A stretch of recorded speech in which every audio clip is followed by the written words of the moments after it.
Okay, so I needed a dash cam, and Walmart has one on sale. I think I was looking through the year-end Christmas deal, something clearance, and this Cobra Dash 2216D.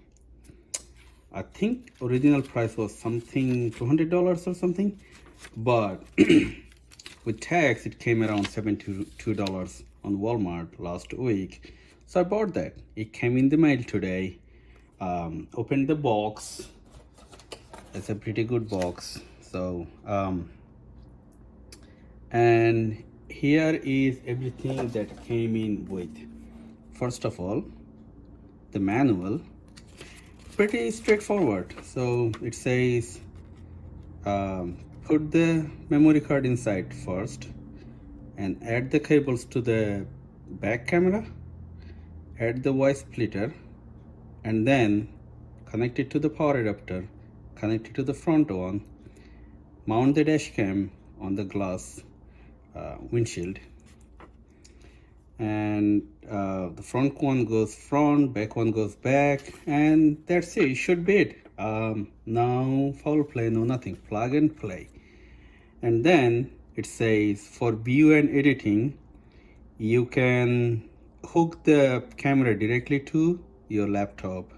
They gave the data, and then so let's see if we got everything. So we should get one front camera with the mount, and the mount actually I read a review. It was it was written in a negative way. Once you fix it to the glass, you won't be able to move it around, but this one apparently they changed it. So now you just slide it on, mount it on the glass surface, and then you'll still be able to rotate it 360 degrees. So that review, whoever wrote it, they changed the mount later on, so I'm happy about it. I was really afraid about that one.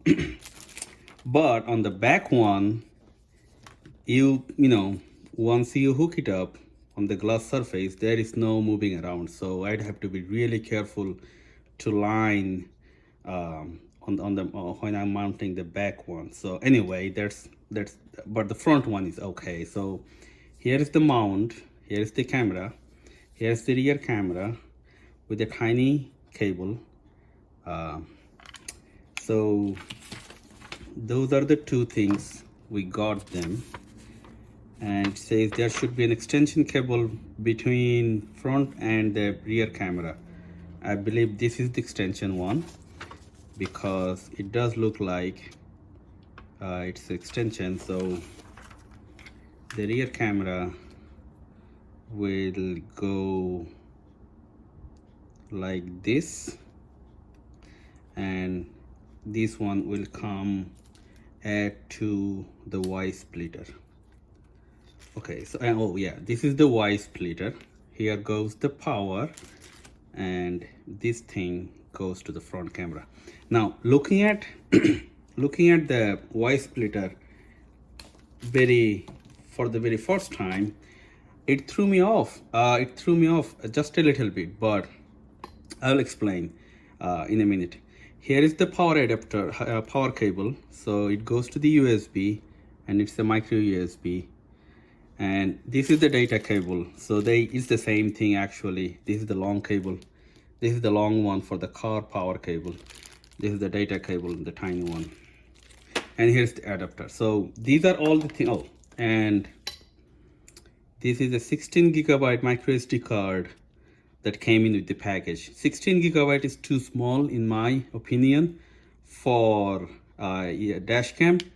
In the past, I've never used anything smaller than 32 gigabytes.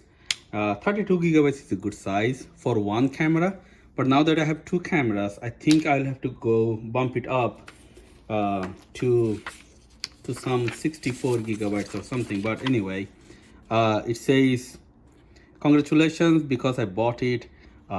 Please do not return this to the store. If I have any problem, call them, they will sort it out.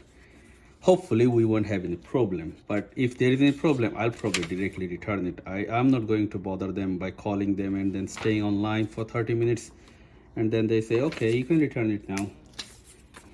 It says product registration. You go register it online and then they will do the warranty thing. Again, probably won't bother doing this thing. And what else? That's it.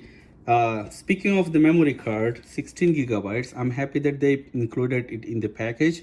Normally, any electronics that doesn't come with any memory card, it's always like, you put to buy it extra.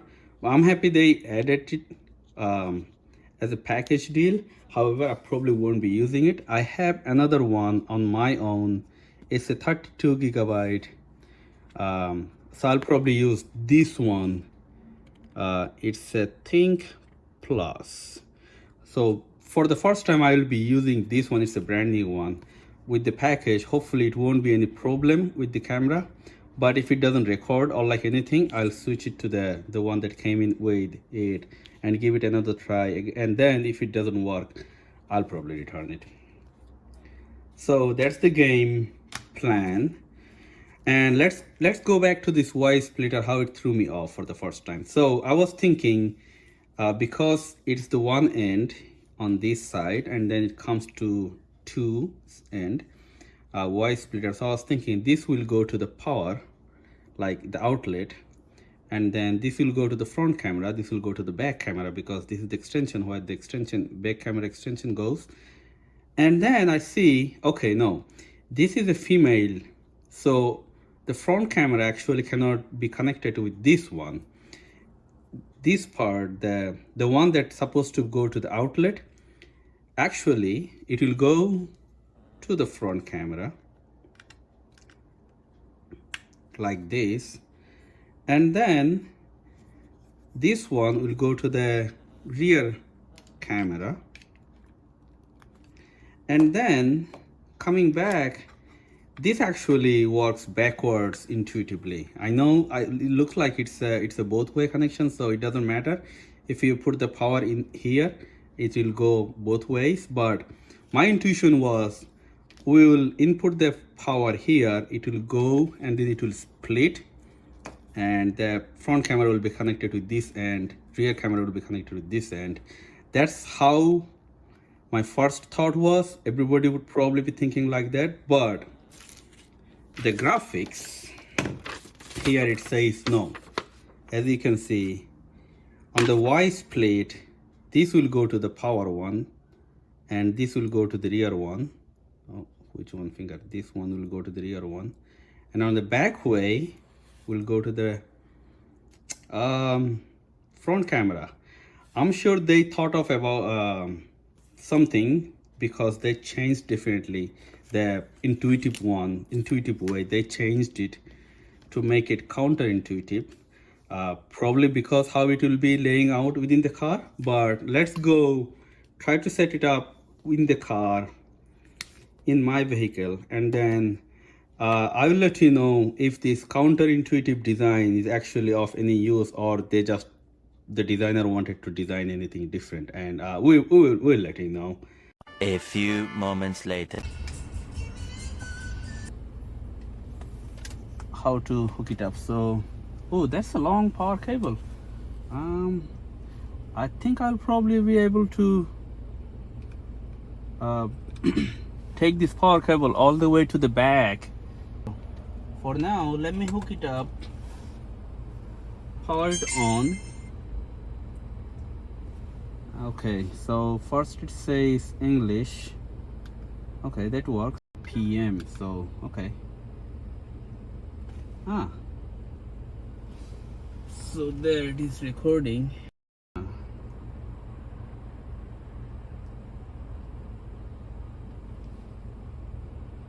Okay, with the camera.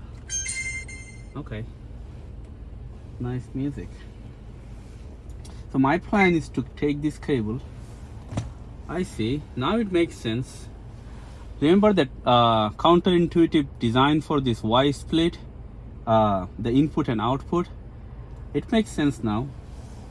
So they want you to hide this cable in there, and that way. Okay, so somebody really put some thought into it. Yeah, I got to give that. If you can see, one is the front camera, two is the rear camera. Should probably take this seat down. Functionality is okay, so let me hook up, let me tuck in all the cables. Okay, 30 minutes later, finally tucked in all my cables. So there is the camera. You can see the cable goes underneath the liner there and then travels all the way to the window side, and right here the power cable goes down. The rear camera cable goes all the way to the seam through the joint there, and it comes back to the camera. So you can see the camera, and just a couple, I think about a foot of cable, because the door would be going up and down. And about the length of the connection cable, I think for my case I had actually more than enough cable. I think I had like 3 feet, about 2.5 3 feet spare cable that I tucked in right there. And the power cable comes down, goes all the way right about there, right? You can see the joint goes right there, and it comes down under the carpet, and here is a power outlet, and you cannot see almost no cable at all. So pretty good cable management within this Toyota RAV4. Right after I set it up last night, I took it for a spin and wanted to see how the camera does in the night time. As you can see, the front camera is doing its minimum job. It's recording um, the cars. You can count them, lights, the color, body and shape. So, but not the number plate. From the camera, you cannot get the number plate. That's from the front camera. In the corner, you can see the rear camera. It's not good at all. So nighttime in the dark, rear camera doesn't help. The camera has audio recording option. Both front and rear camera records audio. Somehow I muted it, so I have to. Now I'm voicing over. Um, as you can see, as the lighting condition on the road goes better, the video quality gives more information from the front and the back. During daytime, though, the video is much better. You will see in a minute. The front camera records crystal clear. The back camera does its job pretty good. Um, and also it records pretty good audio. So let's take a listen. Okay, this is the first time I'm driving on the road after installing the dash cam in daytime. Today is a little cloudy, but it should not affect the video quality of the dash cam. Also, it's a little windy outside, so you may hear some windy noise in the recording. However, we'll also see how the audio quality of the dash cam audio device. There you go. You just heard my voice recorded by the dash cam. To me, it works fine. It's not the best audio quality. It's got some noise. It's got the engine noise and then some other noise, environmental. But it gets the job done. So I'm happy with it for the price point. For $80, it's a pretty good dash cam. Installation was easy. Everything was plug and play. The video, I wish the rear camera would record something better, especially during nighttime. Um, but how much can you expect from this cheap product? So for the money, I really like it. I'll probably use it for some time before I replace it. But it's pretty good that I have it now, and I won't be returning it anytime soon. Thank you all for listening. Let me know if you have any questions.